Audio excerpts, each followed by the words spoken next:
जय हिंद एवरीवन। तो आज से हमारी जो सीडीएस सेकंड की क्लासेस हैं वो हमारे केजीएस डिफेंस पे स्टार्ट हो रही हैं। ये हमारा आज पहला लेक्चर है। सीडीएस की क्लासेस हम motion in a straight line से, सरल रेखीय गति से हम क्या करते हैं, स्टार्ट करते हैं। ठीक है, मोशन इन स्ट्रेट लाइन जो हमारी सरल रेखीय गति है उससे हम स्टार्ट करते हैं। हम पढ़ेंगे रेस्ट के बारे में, पढ़ेंगे मोशन के बारे में पढ़ेंगे, और साथ ही साथ यहाँ पर हम यह भी देखते चलेंगे कि सर क्वेश्चंस कैसे आ रहे हैं। ठीक है, जो क्वेश्चंस आ रहे हैं, क्या हम जो पढ़ रहे हैं उनमें सीडीएस के प्रीवियस ईयर क्वेश्चंस हम साथ साथ करते चलेंगे। प्रैक्टिस के लिए क्वेश्चंस हम अलग से करेंगे, बट प्रीवियस ईयर क्वेश्चंस हम क्लास में ही करेंगे, जिससे आपको भी एक आइडिया लगे कि हम जो पढ़ रहे हैं उससे क्वेश्चंस कितने आ रहे हैं, किस टाइप के आ रहे हैं। इन चीज़ों का आपको एक क्या लगे, एक आइडिया आपके पास रहे। ठीक है, तो आज की जो हमारी टॉपिक है वह है motion in a straight line, सरल रेखीय गति। ठीक है, motion in a straight line, सरल रेखीय गति। तो आइए हम यहां पर जो सबसे पहले हम बात कर रहे हैं, हम सबसे पहले बात कर रहे हैं मोशन की या गति की। ठीक है, मोशन की या गति की। तो सर दो शब्द हैं हमारे पास, पहला है रेस्ट और दूसरा है मोशन। तो रेस्ट और मोशन का हम मतलब समझने की कोशिश करते हैं। तो सबसे पहले जो शब्द रेस्ट है, रेस्ट का मतलब हम समझते हैं कि जो चीज रुकी हुई है वह रेस्ट, वह विराम अवस्था में है। ठीक है, यदि कोई भी चीज आपके पास क्या है, रुकी हुई है, तो वह क्या है, वह रेस्ट में है, वह विराम अवस्था में है। और यदि कोई भी चीज चल रही है तो वह क्या है, वह मोशन में है, वह गतिमान अवस्था में है। ठीक है, लेकिन जरा यहां पर कुछ एग्जाम्पल्स को अगर हम कंसिडर करें तो हम देखेंगे कि जरूरी नहीं है कि एक वस्तु जो है वह आपको रेस्ट पर दिख रही है तो मुझे भी क्या दिखेगी, मुझे भी रेस्ट पर दिखेगी। हो सकता है एक ही ऑब्जेक्ट, एक ही वस्तु एक समय पर आपके लिए रेस्ट में हो और मेरे लिए क्या हो, मेरे लिए मोशन में हो। ठीक है, तो हम इसीलिए रेस्ट और मोशन को पढ़ना चाहते हैं कि भाई ऐसा कैसे हो रहा है। मान लीजिए आप और आपका एक दोस्त जा रहे हैं कहीं घूमने ट्रेन से, तो ट्रेन में आप दोनों एक दूसरे के आमने सामने सीट पर बैठे हैं। ठीक है, तो यदि हम ट्रेन का एग्जाम्पल ले, यहां पर बैठा है राम और यहां पर बैठा है श्याम, तो श्याम जो है वह राम के लिए रेस्ट पर है, स्थिर अवस्था में है, और राम जो है वह श्याम के लिए स्थिर अवस्था में है। लेकिन ट्रेन जो है वह चल रही है, ट्रेन गतिमान अवस्था में है। अगर बाहर से कोई इसे क्या करेगा, कोई इसे एक्स आदमी बाहर से देखेगा तो इनके लिए राम और श्याम दोनों ही क्या होंगे, राम और श्याम दोनों ही चलते हुए दिखेंगे। कहने का क्या मतलब है कि सर राम जो है वह श्याम के लिए क्या है, वह श्याम के लिए रेस्ट पर है। क्या है, श्याम यदि राम को देखे तो वह क्या है सर, रेस्ट पर है। लेकिन राम जो है वह एक्स के लिए क्या है, एक्स के लिए मोशन में है। एक्स के लिए किस में है, मोशन में है। ठीक है, मतलब राम ही उसी समय रेस्ट पर भी है, राम ही उसी समय मोशन में भी है। ये कहने में क्या हो रहा है, ये कहने में थोड़ी दिक्कत हो रही है कि सर राम एक ही समय पर रुका हुआ भी है और एक ही समय पर चल भी रहा है। और ये सारी जो दिक्कतें हैं, ये सारी दिक्कतें हो रही हैं रेफरेंस के कारण। क्योंकि हम रेस्ट और मोशन को कैसे पढ़ते हैं, हम रेस्ट और मोशन को रेफरेंस से पढ़ते हैं, हम तुलनात्मक ढंग से पढ़ते हैं। हम हमेशा यह बोल रहे हैं कि यह राम के लिए श्याम जो है वह रेस्ट पर है, और राम के लिए, राम जो है वह एक्स के लिए क्या है, मोशन में। मतलब श्याम के लिए राम रेस्ट में है और एक्स के लिए राम जो है वह मोशन में है। तो क्योंकि हमारा यहां रेफरेंस बदला, हम किसके रिस्पेक्ट में बोल रहे हैं, किसके सापेक्ष, किसके तुलनात्मक ढंग से हम बोल रहे हैं, इस हिसाब से रेस्ट और मोशन का डेफिनेशन क्या हो जा रहा है, बदल जा रहा है। तो हमने बोला कि सर रेफरेंस बदल रहे हैं तो रेस्ट और मोशन का डेफिनेशन बदल जा रहा है। वैसे अगर हम इस रेफरेंस को फिक्स कर दें तो हमारी चीजें क्या हो जाएंगी, हमारी जो दुविधाएं हैं वह क्या हो जाएंगी, वह दूर हो जाएंगी। और इसलिए हम बोलते हैं कि हम हर चीज को समय के रेस्पेक्ट में या फिर ग्राउंड के रेस्पेक्ट में देखेंगे कि भाई वो मूव कर रहा है या नहीं मूव कर रहा है। उस हिसाब से हम उसे रेस्ट या मोशन में बोलेंगे। तो हमारा जो मोशन, जो गति का डेफिनेशन है वह कहता है कि कोई भी ऑब्जेक्ट मोशन में तभी होगा अगर वह अपने पोजीशन को टाइम के रेस्पेक्ट में चेंज कर रहा है। यदि वह समय के अनुसार अपनी स्थिति में बदलाव ला रहा है तो वह मोशन में होगा। यदि कोई वस्तु समय के अनुसार क्या हो, समय के साथ साथ अपने पोजीशन में बदलाव नहीं आ रहा हो, तो आप उसे क्या बोलेंगे? आप उसे मोशन बोलेंगे, सॉरी आप उसे रेस्ट बोलेंगे। ठीक है, मतलब पोजीशन में बदलाव नहीं तो क्या होगा? तो रेस्ट होगा, और पोजीशन में बदलाव हो रहा हो तो क्या होगा? मोशन होगा। यहीं पर एक शब्द पोजीशन, स्थिति की बात हम बार बार कर रहे हैं, तो हम यहां जानना चाह रहे हैं कि सर पोजीशन क्या है? ये जो पोजीशन है, यह जो स्थिति है, यह स्थिति क्या है? तो किसी भी बॉडी की जो एग्जैक्ट लोकेशन है, वह एग्जैक्ट लोकेशन क्या है? वह एग्जैक्ट लोकेशन उसकी स्थिति है। लेकिन फिर से यहां पर वही दिक्कत हो गई कि सर यदि कोई चीज स्थिर भी है तो उसकी स्थिति अलग अलग रेफरेंस, अलग अलग जगहों से क्या होगी? उसकी स्थिति अलग अलग होगी। जैसे मैं आपको एक छोटा सा एग्जांपल देकर के समझाता हूं कि मान लीजिए कि आपके मोहल्ले में, आप जहां रहते हैं वहां एक मंदिर है, तो मंदिर से आपके पास जो क्या है, आपका जो घर है वह 200 मीटर की दूरी पर है।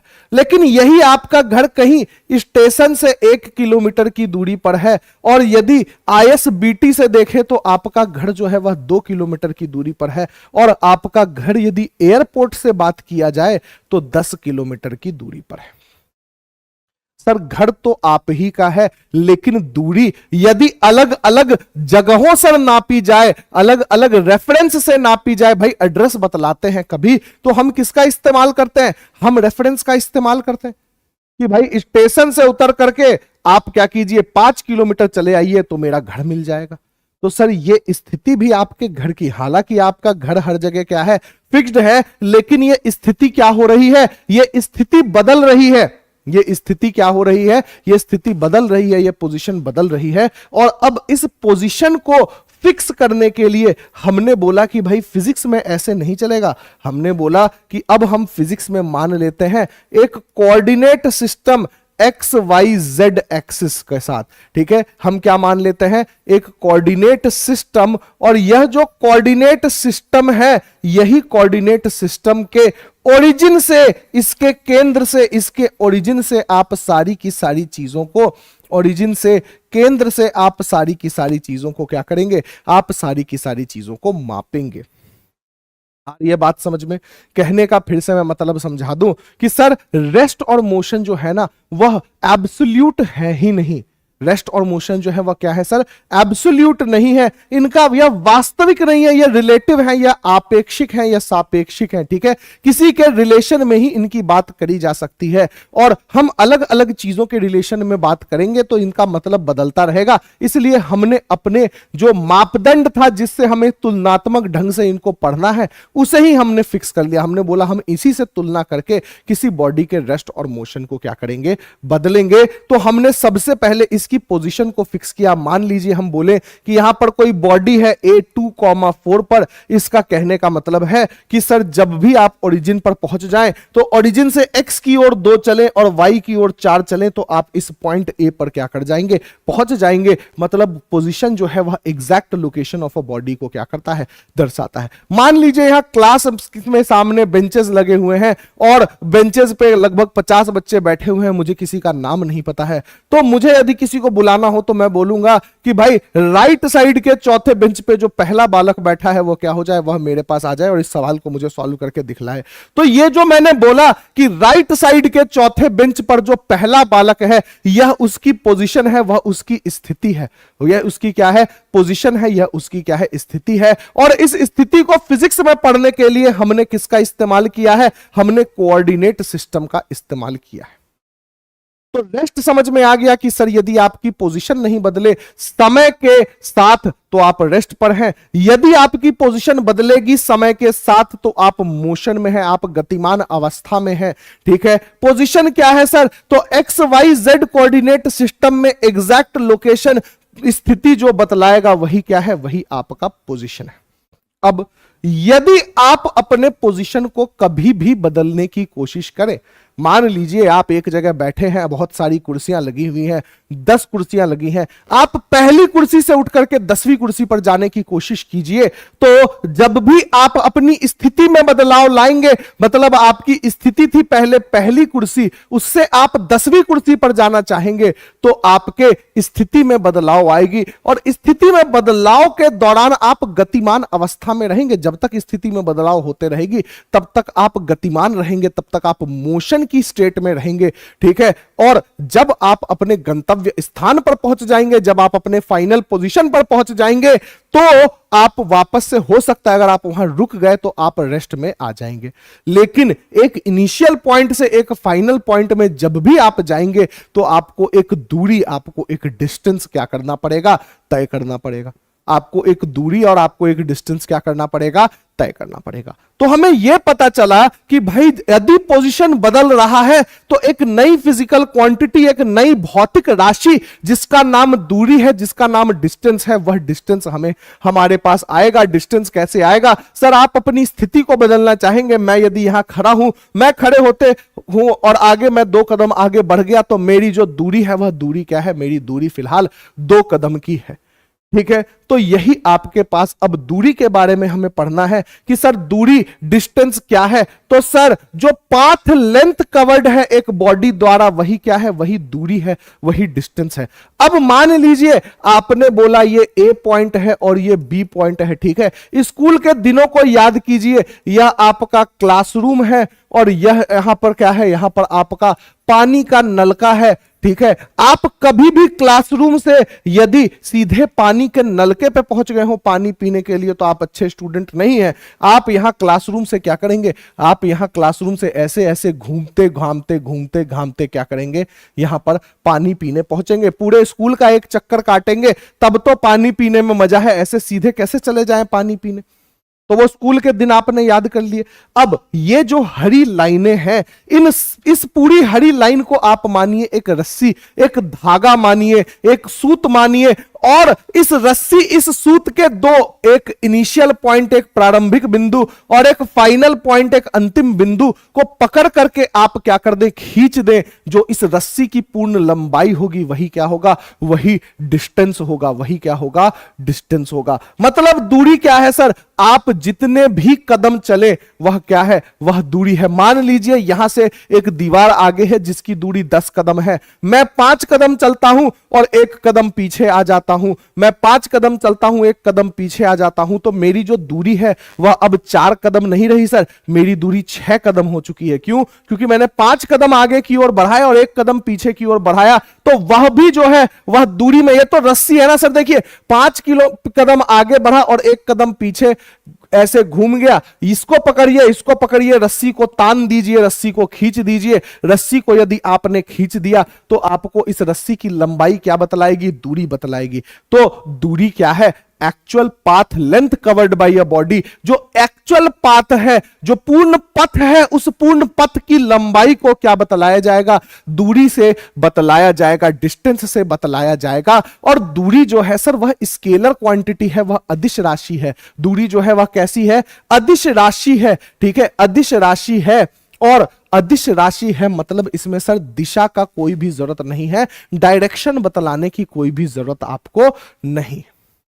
आई बात समझ में? मतलब आप किधर जा रहे हैं, आप 5 किलोमीटर जा रहे हैं, किधर जा रहे हैं उससे मतलब नहीं है। और इसका जो एसआई मात्रक है, एसआई यूनिट है, वह मीटर है। और दूरी कभी भी नेगेटिव नहीं हो सकती है, ऋणात्मक नहीं हो सकती है। दूरी, हालांकि एक बार आपने मोशन को चालू कर दिया तो दूरी कभी घट भी नहीं सकती है, क्योंकि दिशा नहीं है तो नेगेटिव नहीं हो सकती है, ऋणात्मक नहीं हो सकती है, डायरेक्शन नहीं है तो नेगेटिव का कोई कॉन्सेप्ट नहीं आएगा। और दूरी कभी घट भी नहीं सकती है, क्योंकि यदि आपने अपने कदम पीछे भी ले लिए तो भी दूरी में वह क्या होगा? वह जुड़ेगा ही जुड़ेगा। दूरी में वह क्या होगा? जुड़ेगा ही जुड़ेगा। आप 5 कदम आगे जा रहे हैं और 2 कदम पीछे आ जा रहे हैं, तो कुल दूरी आपने तय करी वह 7 कदम की क्या है? वह 7 कदम की दूरी है, ठीक है। लेकिन यहां पर क्या हो गया? यहां पर सर एक नई राशि की बात करी हमने, डिस्प्लेसमेंट, विस्थापन।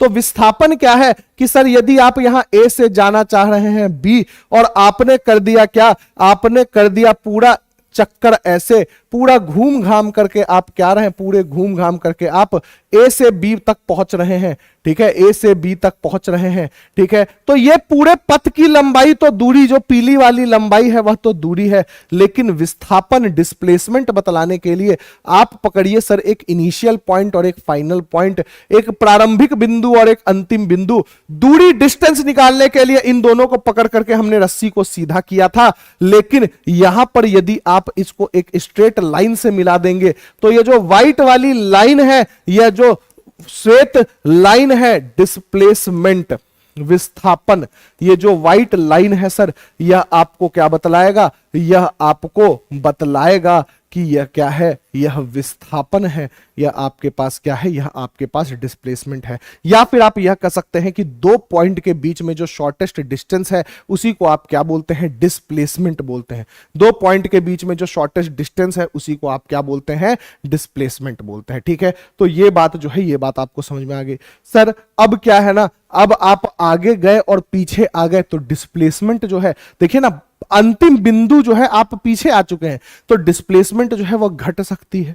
डिस्प्लेसमेंट जीरो, पॉजिटिव और नेगेटिव सभी कुछ हो सकती है। क्यों? क्योंकि डिस्प्लेसमेंट एक वेक्टर क्वांटिटी है, एक सदिश राशि है, इसकी डायरेक्शन है। तो डायरेक्शन है तो यदि आप आगे को पॉजिटिव मान रहे हैं तो पीछे जाने को आपको क्या मानना पड़ेगा, आपको नेगेटिव ही मानना पड़ेगा। यदि आप आगे की ओर बढ़ रहे हैं और आप उसको पॉजिटिव डिस्प्लेसमेंट मान रहे हैं तो आप पीछे की ओर जाएंगे तो आपको क्या मानना पड़ेगा, नेगेटिव डिस्प्लेसमेंट मानना पड़ेगा। तो यह पॉजिटिव, नेगेटिव और शून्य हो सकता है। और डिस्टेंस जो है सर, दूरी जो है वह हमेशा ही डिस्प्लेसमेंट से क्या होती है, बड़ी होती है। या फिर कुछ चीजों में क्या, कुछ समय में यदि आप एकदम स्ट्रेट लाइन में ही चलते रहें, यदि आप क्या करते रहें, एक स्ट्रेट लाइन में ही चलते रहें, तो जैसे जैसे आप आगे बढ़ते चले जाएंगे आपका डिस्टेंस और डिस्प्लेसमेंट दोनों क्या होगा, बढ़ता चले जाएगा, ठीक है। आप बाकी कोई भी और मोशन करेंगे तो डिस्टेंस जो है वह हमेशा क्या होगा, डिस्प्लेसमेंट से बड़ा होगा। सिर्फ यही एक केस है जिसमें जो डिस्टेंस है, जो दूरी है, वह डिस्प्लेसमेंट के बराबर होता है। डिस्टेंस या दूरी जो है वह डिस्प्लेसमेंट या विस्थापन से कभी भी छोटा नहीं हो सकता है, ठीक है। आई बात समझ में? तो ये सर हो गया हमारे पास दूसरी क्वांटिटी। मतलब हमने, यदि हम पढ़ने की बात करें तो सर हमने रेस्ट पढ़ा, रेस्ट मतलब रुका हुआ, मोशन पढ़ा, मोशन मतलब चलता हुआ, इसके बाद हमने पोजीशन पढ़ा, स्थिति, और पोजीशन में बदलाव के कारण एक डिस्टेंस आया जिसको आप दूरी बोल रहे हैं, और एक डिस्प्लेसमेंट आया जिसको आप विस्थापन बोल रहे हैं, जिसको आप क्या बोल रहे हैं, जिसको आप विस्थापन बोल रहे हैं। अब यहीं पर कुछ क्वेश्चन आए हुए हैं सर सीडीएस में कि सर ये जो हमने पढ़ा इस पर क्वेश्चन कैसे बनेंगे। तो सर डिस्टेंस निकालना बोल रहा है कि आप यहां ओ पॉइंट पे चले और आप यहां जो 25 किलोमीटर है जो कि पॉइंट ए है, और 35 किलोमीटर दूर पॉइंट बी है, और 60 किलोमीटर दूर पॉइंट सी है, ठीक है। ये 4 पॉइंट आपको दिए हुए हैं, बाकी तो ग्राफ में आपको और भी पॉइंट दिख रहे हैं, इनको मैंने मार्क कर दिया क्योंकि ये क्या है, इंपॉर्टेंट है। तो बोला जा रहा है कि सर पॉइंट ओ जो है वह क्या है, वह जीरो, मतलब जीरो जो है उस पे पॉइंट ओ, ए, बी और सी। अब यह कैसे चला, तो बोल रहा है कि एक कार है जो कि पहले ओ से ए गया, फिर बी गया, फिर सी गया, ठीक है, और इसके बाद वापस बी पर पहुंच गया। बोल रहा है सर घूमने का मन किया, गाड़ी उठाई, ओ से चले ए पर, ए से चले बी पर, बी से चले सी पर, और सी से आ गए वापस बी पर। तो बतलाइए कि डिस्टेंस कितना है और डिस्प्लेसमेंट कितना है, दूरी कितनी है और विस्थापन कितनी है। तो देखिए सर, जब आप चलना शुरू किए, मैं व्हाइट लाइन से आपको दिखलाना चाह रहा हूं कि सर जब आप चलना शुरू किए तो ओ से ए चले 25, ए से बी चले, मतलब ओ से बी पहुंचे तो 35, और ओ से सी चले तो कितना, 60। ओ से सी चले तो कितना, 60, और आप अभी वापस चले गए कितना, 25, और मतलब नीचे तो सर पहले 60 चले थे, आगे की ओर और पीछे की ओर चले गए 25। वही बात हो गई सर, 60 कदम आगे चले, 25 कदम पीछे चले, जो डिस्टेंस है वह दूरी है, दोनों को क्या करना पड़ेगा, ऐड करना पड़ेगा। तो डिस्टेंस जो है सर वह कितना हो गया, डिस्टेंस जो है वह हो गया सर 60 प्लस 25, जिसको कि आप क्या बोलेंगे, 85 किलोमीटर, 85 किलोमीटर। लेकिन जो डिस्प्लेसमेंट डिस्प्लेसमेंट है सर, डिस्प्लेसमेंट निकालने के लिए आपको ढूंढना है इनिशियल पॉइंट, तो इनिशियल पॉइंट ढूंढ लिया और कहां जाकर के रुके, बी पर रुके सर फाइनल पॉइंट। तो डिस्प्लेसमेंट जो होगा वह इनिशियल पॉइंट और फाइनल पॉइंट के बीच की दूरी होगी, जिसको कि आप 35 मीटर बोलेंगे, तो किलोमीटर बोलेंगे। तो डिस्टेंस हमने निकाल रखा है 85 किलोमीटर और डिस्प्लेसमेंट हमने निकाल रखा है 35 किलोमीटर। तो डिस्टेंस और डिस्प्लेसमेंट दोनों की बात हमने यहां पर कर ली। यह एक क्वेश्चन है जो कि हमारा सीडीएस में आया हुआ है, हमारा जो सीडीएस का एग्जाम है उसमें यह क्वेश्चन आया हुआ है। आपसे यहां पर डिस्टेंस और डिस्प्लेसमेंट, दूरी और विस्थापन निकालने की बात जो है वह करी गई है। ठीक है, आगे बढ़ते हैं, एक और क्वेश्चन देखते हैं कि सर डिस्टेंस और डिस्प्लेसमेंट पे कैसा क्वेश्चन आएगा। तो बोल रहा है कि सर आपको बोला गया कि आप एक सर्कुलर पार्क में, एक वृत्ताकार पार्क में क्या करें, जॉगिंग करना शुरू कर दें और इसकी रेडियस, इसकी त्रिज्या जो है वह क्या है, वह 35 मीटर है।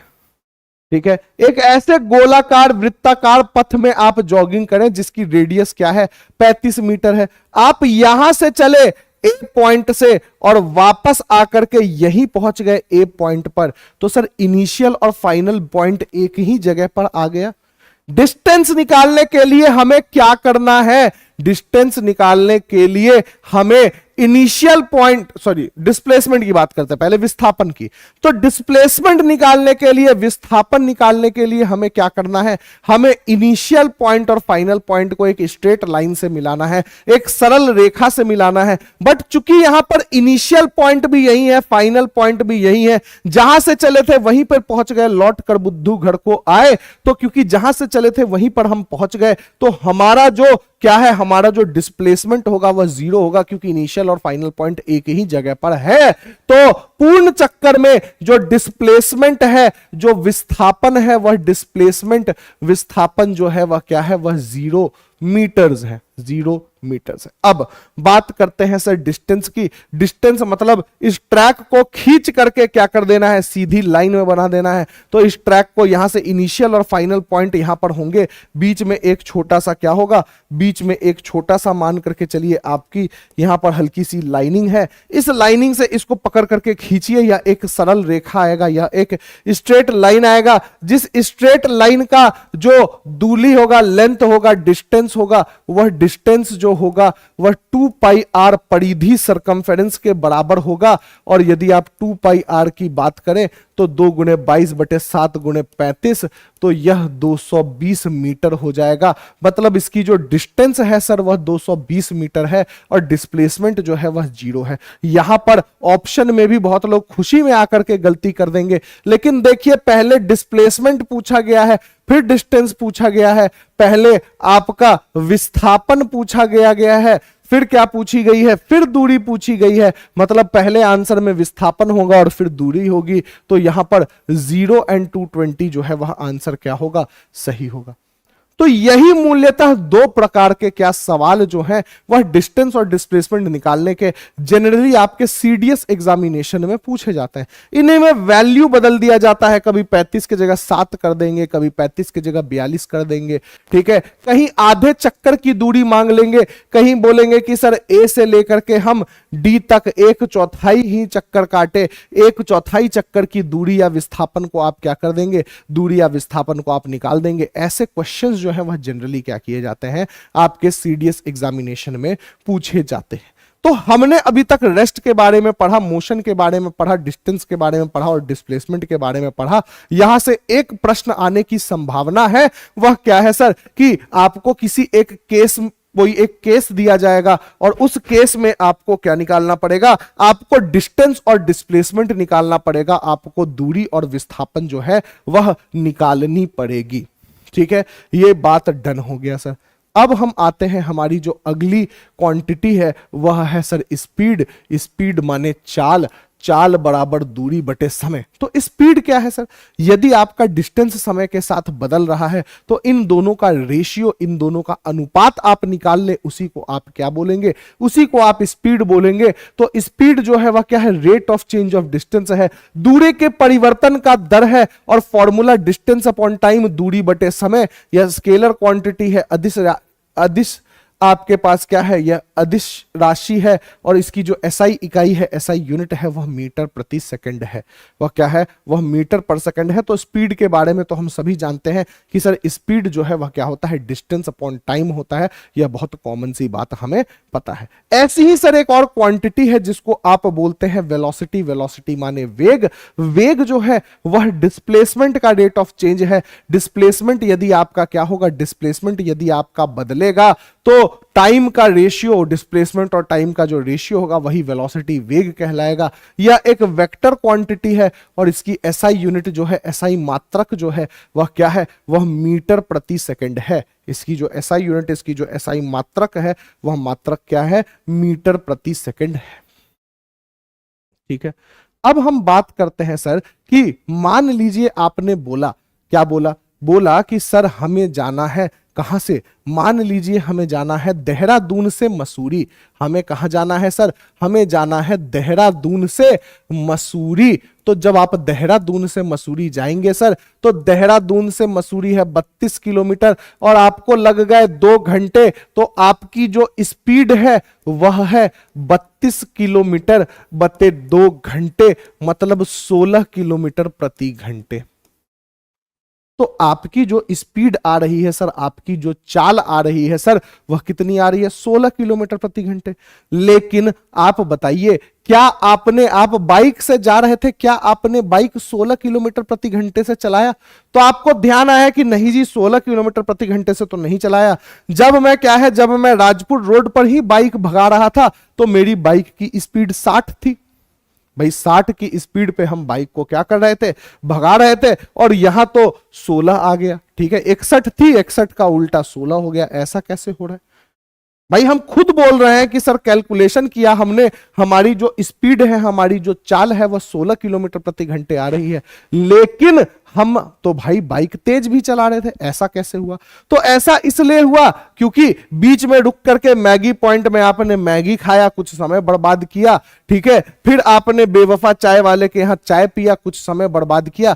ऐसे समय बर्बाद करते करते करते करते आप कुल 2 घंटे में 32 किलोमीटर की दूरी को क्या किए, तय किए। और इसलिए आपकी जो एवरेज स्पीड है, जो औसत चाल है, वह औसत चाल क्या हो गई, कम हो गई। इसका यह कतई मतलब नहीं है कि आप 16 किलोमीटर प्रति घंटे से निरंतर चल रहे थे। ठीक है, आप कहीं बहुत ज्यादा गति से चल रहे थे, आप कहीं रुके हुए थे। ऐसे ही चीजों को, ऐसे एक पूर्ण समय के लिए हमने आप कहां रुके हुए थे उसकी बात नहीं करी। तो हमने बोला कि सर ये जो एवरेज स्पीड है, जो औसत चाल है, उसको किसी चीज से मतलब नहीं है। उसे मतलब है आप कितनी दूरी चले और कितने समय में। ठीक है, जैसे कि भाई आप एग्जाम की तैयारी कर रहे हैं, आप कितना पढ़े इसे किसी को कोई मतलब नहीं है। आपका सिलेक्शन हुआ या ना हुआ इसी से क्या है, मतलब है। ठीक है, तो वही चीज यहां सर एवरेज स्पीड के साथ है कि सर ये हमें एग्जैक्ट जो चीजें हैं वह नहीं बतलाता है। ठीक है, एग्जैक्ट मोशन के बारे में कि भाई आप 3 बजे चले थे तो 3:30 बजे आप किस गति से चल रहे थे, वो औसत स्पीड, औसत चाल, एवरेज स्पीड नहीं बतला पाएगा। लेकिन फिर भी जो एवरेज स्पीड है सर, उसमें क्या है, उसमें कुल दूरी बटे कुल समय कर देना है। ठीक है, कुल दूरी बटे कुल समय कर देना है। और ये मोशन के बारे में हमें बहुत ज्यादा इंफॉर्मेशन नहीं दे पाता है, लेकिन फिर भी एवरेज चीजें हम बहुत ज्यादा इंफॉर्मेशन के लिए तो पढ़ते हैं नहीं। तो हमने अब बोला कि सर जो हमारे पास स्पीड थी, वह स्पीड सर 2 प्रकार की हो गई। एक हो गई एवरेज, जिसको आप क्या बोल रहे हैं, औसत, और दूसरी हो गई इंस्टेंटेनियस। दूसरी हो गई क्या सर, इंस्टेंटेनियस, तात्क्षणिक। इंस्टेंटेनियस, तात्क्षणिक। ठीक है, दो जो आपके पास स्पीड है वह 2 प्रकार की हो गई सर। पहले हो गई एवरेज, जिसको कि आप औसत बोलते हैं। दूसरी हो गई इंस्टेंटेनियस, जिसे कि आप क्या बोलते हैं, जिसे कि आप तात्क्षणिक बोलते हैं। ठीक है, तो ये हमारे पास एवरेज स्पीड हो गई। इंस्टेंटेनियस स्पीड की बात अभी फिलहाल हम आगे करेंगे। ठीक है, अभी हम आगे करेंगे। वैसे ही यदि आप वेलोसिटी, यदि आप वेग की बात करेंगे सर, तो वेग, वेलोसिटी जो है यह भी तो 2 प्रकार का होगा। पहला होगा एवरेज और दूसरा होगा इंस्टेंटेनियस। पहला होगा एवरेज और दूसरा होगा इंस्टेंटेनियस। एवरेज का मतलब क्या है सर? एवरेज का मतलब है औसत, और इंस्टेंटेनियस का मतलब है सर तात्क्षणिक। ठीक है, तो एवरेज स्पीड की बात करी तो एवरेज वेलोसिटी की भी बात कर लेते हैं, और एवरेज वेलोसिटी का जो फॉर्मूला होता है सर वह होता है total displacement upon total time. जो पूर्ण विस्थापन है, टोटल टाइम पूर्ण विस्थापन बटे पूर्ण समय। ठीक है, क्या होता है sir? Total displacement upon total time, पूर्ण विस्थापन बटे पूर्ण समय। तो अब एवरेज स्पीड और एवरेज वेलोसिटी भी सर वह टॉपिक है जिससे हमारे पास एक क्वेश्चन आने के चांसेस होते हैं। देखिए, क्वेश्चन हम देखते रहें कि क्वेश्चन कहां कहां से आ रहा है, और उन चीजों को हम अपने माइंड में फिट कर लें ताकि रिवीजन करते समय हमें क्या हो, रिवीजन करते समय हमें आसानी हो। तो सर न्यूमेरिकल एक तो डिस्टेंस डिस्प्लेसमेंट निकालना आ सकता है, एक एवरेज स्पीड एवरेज वेलोसिटी निकालना आ सकता है। तो आइए हम देखते हैं कि sir average speed average velocity हालांकि मैंने पहले लिख ही दिया था, यहां एवरेज वेलोसिटी का फॉर्मूला है कि सर एवरेज स्पीड और एवरेज वेलोसिटी का क्वेश्चन कैसा आता है। ठीक है, तो आइए सर, एक क्वेश्चन आया हुआ है सीडीएस में, बोल रहा है कि एक गाड़ी चली बेंगलोर से 50 किलोमीटर गई साउथ में, और फिर याद आया कि बेंगलोर में अपने घर में क्या हो गई, अपने घर में कुछ सामान भूल गए, तो वापस भागे बेंगलोर की ओर। मतलब सर ये चली यहां से गाड़ी साउथ नीचे होता है, चल गई 50 किलोमीटर और फिर वापस चल गई 50 किलोमीटर, अपने वापस बेंगलोर पहुंच गई।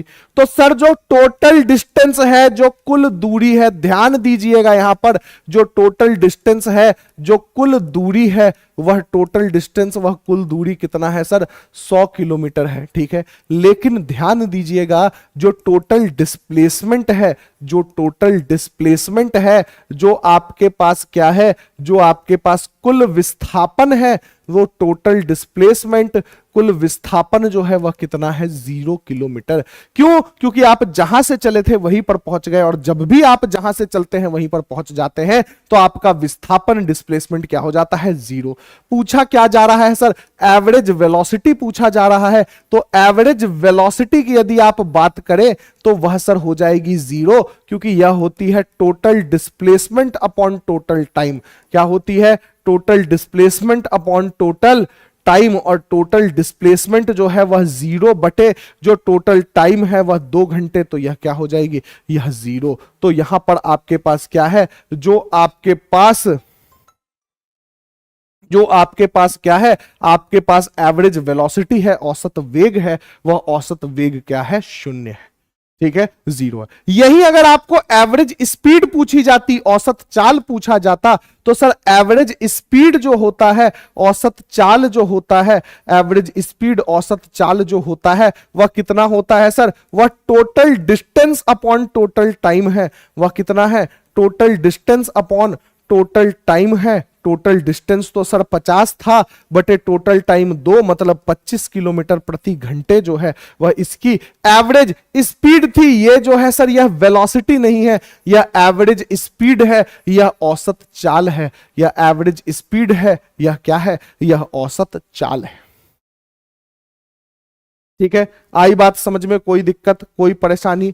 यहां तक कोई दिक्कत, कोई परेशानी नहीं होनी चाहिए। तो एवरेज स्पीड में क्या है सर? डिस्टेंस निकालना यदि आ गया तो समय से भाग दे दीजिए ना, डिस्टेंस अपॉन टाइम ही तो स्पीड है। डिस्प्लेसमेंट निकालना आ गया तो total displacement upon total time ही निकालना, तो सर एवरेज वेलोसिटी है। आइए इस पर एक और प्रश्न करते हैं, थोड़ा दूसरे प्रकार का प्रश्न जो आया हुआ है। बोल रहा है कि सर एक पार्टिकल है जो कि चला ए से बी पर और बी से पहुंच गया फिर सी पर। सर ए और बी के बीच की दूरी पता नहीं है, उसको x मान ले, लेकिन बतलाई गई है कि ए बी बराबर क्या है? BC है। तो यह भी x और यह भी x। ठीक है, यह भी x और यह भी x।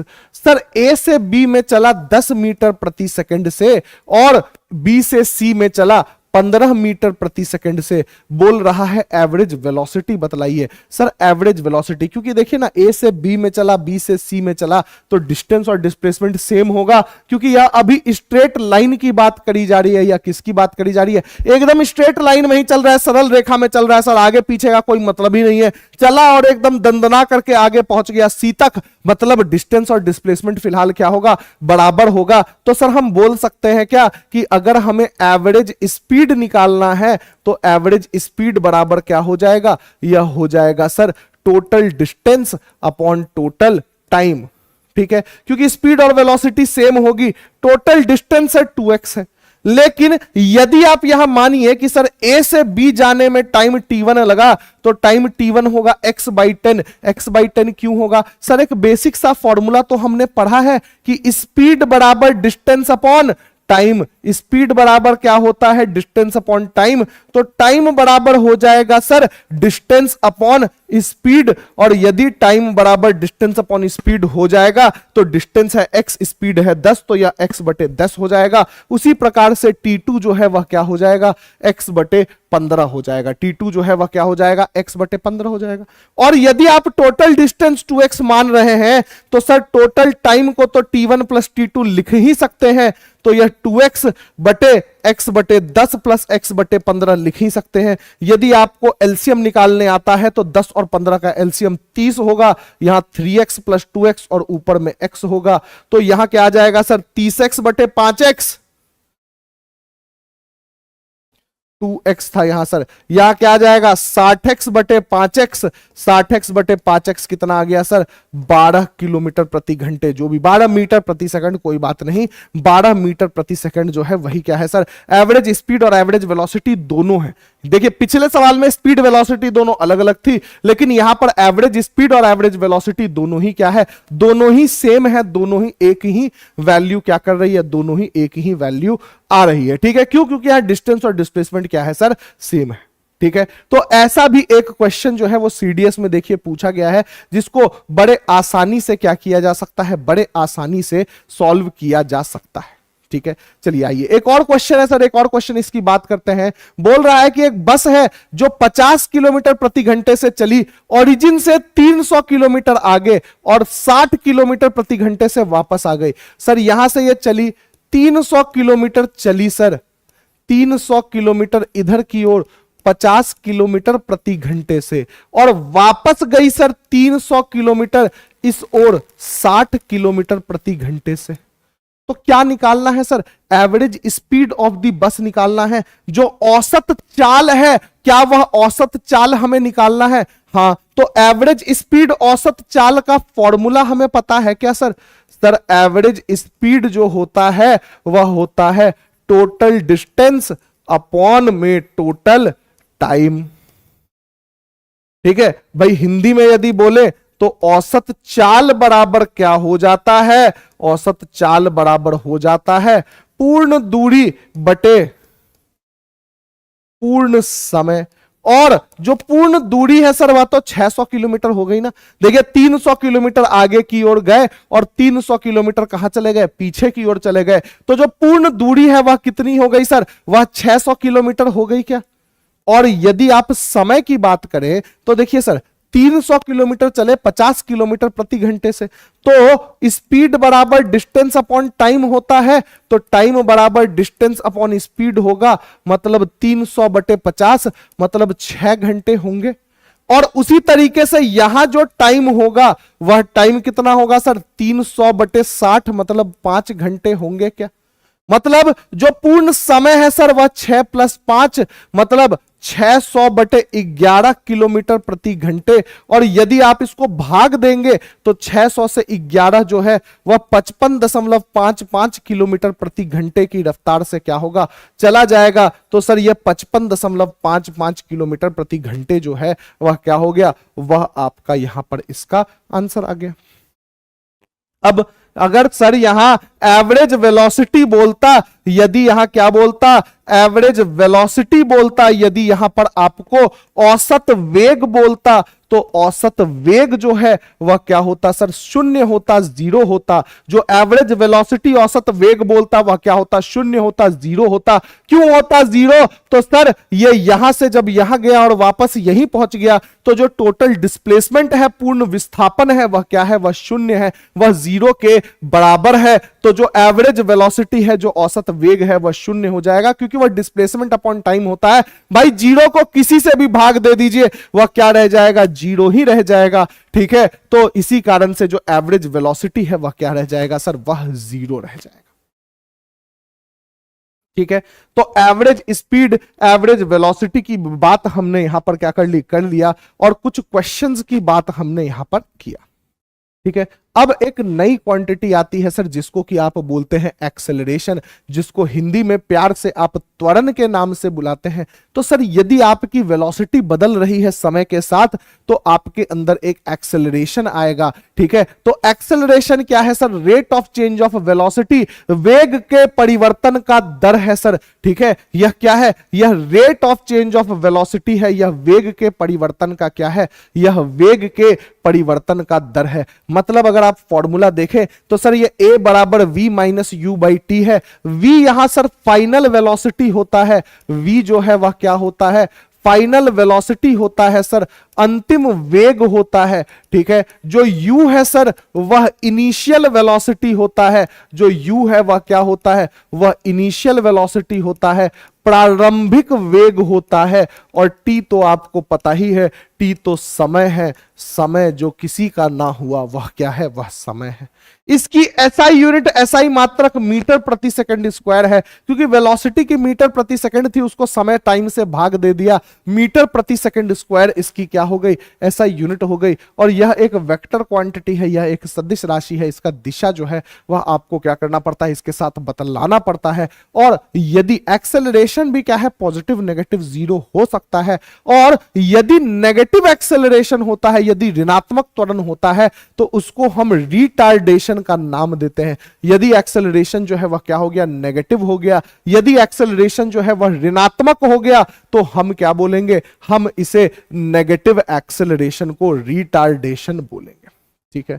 तो अब अगर आप देखें तो हमने 5 चीजों के बारे में पढ़ा सर। हमने पढ़ा स्पीड के बारे में, हमने पढ़ा वेलोसिटी के बारे में, हमने पढ़ा डिस्टेंस के बारे में, हमने पढ़ा डिस्प्लेसमेंट के बारे में, और हमने पढ़ा एक्सेलरेशन के बारे में।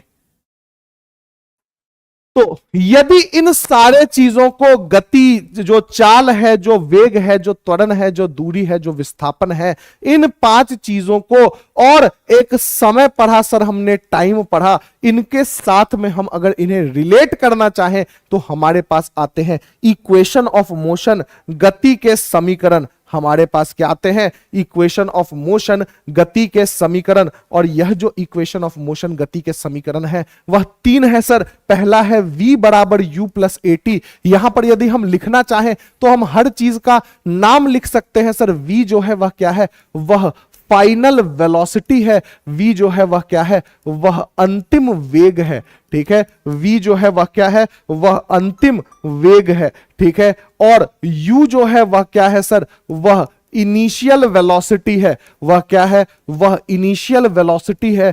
जो प्रारंभिक वेग है वह प्रारंभिक वेग है, ठीक है। a जो है वह एक्सेलरेशन है। यह क्या है? एक्सेलरेशन है। यह त्वरण है, ठीक है। और जो आपके पास s जो है वह मूल्यतः डिस्प्लेसमेंट है। s जो है वह क्या है? डिस्प्लेसमेंट है। s जो है वह विस्थापन है। लेकिन बहुत जगह इसको आप डिस्टेंस या दूरी भी क्या कर सकते हैं? मान सकते हैं। बहुत जगह आप क्या कर सकते हैं? दूरी भी इसको मान सकते हैं। और t तो हमारा क्या है? टाइम, समय है। तो ये जो 3 इक्वेशन ऑफ मोशन है, बेसिक 3 इक्वेशन ऑफ मोशन आपने पढ़ रखा है। और यह बेसिक 3 इक्वेशन ऑफ मोशन जो है वह बेसिक 3 इक्वेशन ऑफ मोशन आपको याद होने चाहिए। यह एक और इक्वेशन है जिसको कि आप याद कर सकते हैं, जिसके बारे में अभी हम आगे बात करेंगे। यह एस nth है, ठीक है। इसके बारे में हम बात करेंगे। देखिए यहां जो एस डिस्प्लेसमेंट है यह 0 समय से t समय तक का डिस्प्लेसमेंट है। मतलब आप 0 टाइम से 5 सेकंड तक चले तो यह क्या हो गया? यह डिस्प्लेसमेंट हो गया, जिसके लिए यह ऊपर वाला फॉर्मूला एप्लीकेबल होगा। जिसके लिए क्या होगा? यह ऊपर वाला फॉर्मूला एप्लीकेबल होगा। लेकिन यदि आप क्या करें? आप बोले कि सर यहां से ये यहां चला, ठीक है, यह 0 सेकंड था, और यह 5 सेकंड था, तो इतनी जो पूरी दूरी है वह s कहलाएगी। यह पूरी दूरी क्या कहलाएगी? s। लेकिन सर यह 4 सेकंड पे यहां था और यह 5 सेकंड पे यहां पहुंच गया, तो ये जो दूरी है यह s nth कहलाएगी। मतलब यह चौथे सेकंड में तय की गई दूरी है, यही s nth क्या करती है? बतलाती है। मतलब S4 तो हो तो सर चौथे सेकंड शुरू होने के बाद और 5वें सेकंड आने से पहले जो दूरी तय की गई होगी वह s nth यहां पर आपको क्या करेगी? s nth यहां पर आपको बतलाएगी। ठीक है, यहां पर आपको वो दूरी कौन बतलाएगी? s nth बतलाएगी। ठीक है, इस पर हम न्यूमेरिकल करेंगे तो यह थोड़ा और क्लियर होगा। फिलहाल के लिए आप इस फॉर्मूलों को क्या कर सकते हैं? याद कर सकते हैं। ये तो बेसिक फॉर्मूले हैं, जो बाकी आपके ऊपर के 3 फॉर्मूले हैं, v बराबर u plus a t, s बराबर u t plus half a t square, v square minus u square बराबर 2as। यह क्या है? यह बेसिक इक्वेशन है और इन्हीं बेसिक इक्वेशन पर आधारित एक प्रश्न आने की, एक क्वेश्चन आने की सीडीएस पे उम्मीद होती है। तो आइए हम देखते हैं, एक क्वेश्चन देखते हैं। सर क्या बोल रहा है? बोल रहा है कि सर एक बॉल को हमने ऊपर की ओर फेंका 25.2 मीटर प्रति सेकंड से, ठीक है, और यह बॉल जब अपने हाईएस्ट पॉइंट पर पहुंचेगी तो कितना समय लगाएगी? ठीक है, तो देखिए सर, यदि इस बॉल को ऊपर की ओर फेंक रहे हैं 25.2 मीटर प्रति सेकंड से, तो हमारे पास u का जो मान है वह 25.2 मीटर प्रति सेकंड है। ठीक है, अब ये ऊपर की ओर जा रही है, यह क्या हो रही है? यह ऊपर की ओर जा रही है, तो ये फाइनल जो आपकी वेलोसिटी होगी मैक्सिमम हाइट पर, वह वेलोसिटी v बराबर क्या हो जाएगी? वह वेलोसिटी v बराबर 0 हो जाएगी। आई बात समझ में? क्योंकि सर मैक्सिमम हाइट पे आप देखिए ना, आपने इस पेन को ऊपर की ओर फेंका, यह जिस बिंदु पर रुकेगी, उस जिस बिंदु पर इसका अधिकतम बिंदु होगा, जो इसकी मैक्सिमम ऊंचाई होगी, वहां पर जाकर के यह क्या करेगा? यह रुकेगा। यह पेन जो है वह क्या करेगा? यह पेन जाकर के रुकेगा और रुकने के बाद यह वापस नीचे आएगा। मतलब मैक्सिमम हाइट पर जो वेलोसिटी है वह क्या है? 0 है। क्योंकि यह वर्टिकल मोशन है, यह पृथ्वी के गुरुत्वीय त्वरण के विरुद्ध जा रही है, यह जो है एक्सेलरेशन ड्यू टू ग्रेविटी के अगेंस्ट जा रही है। तो ए की जो वैल्यू है सर, वह ए की वैल्यू 9.8 मीटर पर सेकंड स्क्वायर हो जाएगी माइनस में। तो आपको यहां क्या बतलाना है सर? टाइम बतलाना है। भाई इसमें इक्वेशन ऑफ मोशन लगाना है, कोई भी एक ऐसा इक्वेशन ऑफ मोशन लगाएं जिसमें हमारे पास समय हो। तो सर पहला ही इक्वेशन लग रहा है कि काम कर जाएगा। तो सर a बराबर v माइनस यू बाई, मतलब t बराबर v माइनस यू बाई ए अगर हो जाए यहां से v minus you by A, v का मान 0 है, u का मान 25.2 है, इसका मान माइनस 9.8 है, यह माइनस 25.2 बटे माइनस 9.8 होगा, तो यह 292/98 होगा। और यह 3 से तो कम आएगा, 3 से कम मतलब 2.5 के अराउंड आएगा। 2.57 सेकंड जो है वह इसका क्या होगा? आंसर होगा। यह मोशन अंडर ग्रेविटी है। जब मोशन वर्टिकल होता है तो ए का मान फिक्स हो जाता है -9.8 पर। ठीक है, यह बात आपको यहां पर ध्यान रख लेनी है कि जब क्या होगा, जब आपका मान क्या हो जाएगा, जब यह ऊपर चलेगा, जब यह वर्टिकल मोशन में होगा, तो ए का मान क्या हो जाता है? ए का मान फिक्स हो जाता है -9.8 पर। यह सिर्फ कब? जब बॉडी जो है वह ऊपर वर्टिकल मोशन में क्या कर रही हो? मूव कर रही हो। ठीक है, चलिए एक और क्वेश्चन पे आते हैं। सर क्या बोला गया है कि एक रेसिंग कार है जो एक्सेलरेट, जो त्वरण कर रही है, त्वरित गति से चल रही है, एक स्ट्रेट लाइन में रेस्ट से 50 मीटर प्रति सेकंड पहुंच गई। मतलब सर 0 से पहुंच गई 50 मीटर प्रति सेकंड पे। 0 से कहां पहुंच गई? 50 मीटर प्रति सेकंड से, जिसका टाइम जो है वह क्या है? टाइम है 25 सेकंड। कितना समय लगा सर? टाइम लगा 25 सेकंड। तो बोला जा रहा है सर इसके द्वारा तय की गई दूरी बतलाएं। तो सर 3 चीजें तो हमने लिख लिया, एस का मान पूछ रहा है।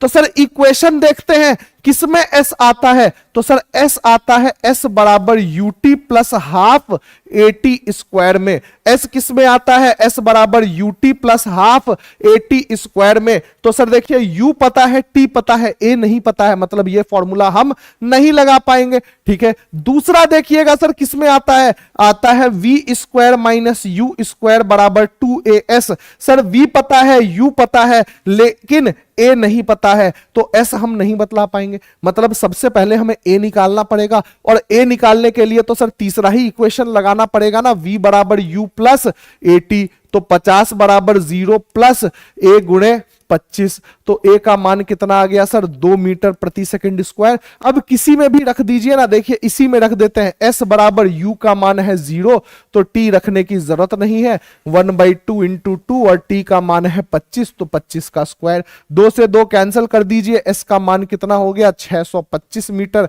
s का मान कितना हो गया 625 मीटर। तो ये जो है ये आपके पास क्या है, ये एक बेसिक, मतलब इसमें ए का मान -g नहीं रखना था। क्यों? क्योंकि यह वर्टिकल मोशन नहीं है, यह स्ट्रेट लाइन मोशन, यह हॉरिजॉन्टल मोशन है, इसलिए यहां पर ए का मान जो है वह क्या करना था, वह नहीं रखना था। ठीक है, तो ये हमारे पास किसका क्वेश्चन हो गया, इक्वेशन ऑफ मोशन का क्वेश्चन हो गया। ठीक है, तो आज की क्लास में हम यही तक करते हैं, इक्वेशन ऑफ मोशन पर क्वेश्चंस आते हैं। इसके बाद हम ग्राफ के बारे में पढ़ते हैं और टाइप्स ऑफ मोशन के बारे में पढ़ते हैं, जो हमारा गति है उस गति के प्रकार के बारे में पढ़ते हैं। ठीक है, तो चलिए आज की क्लास को हम यहीं पर समाप्त कर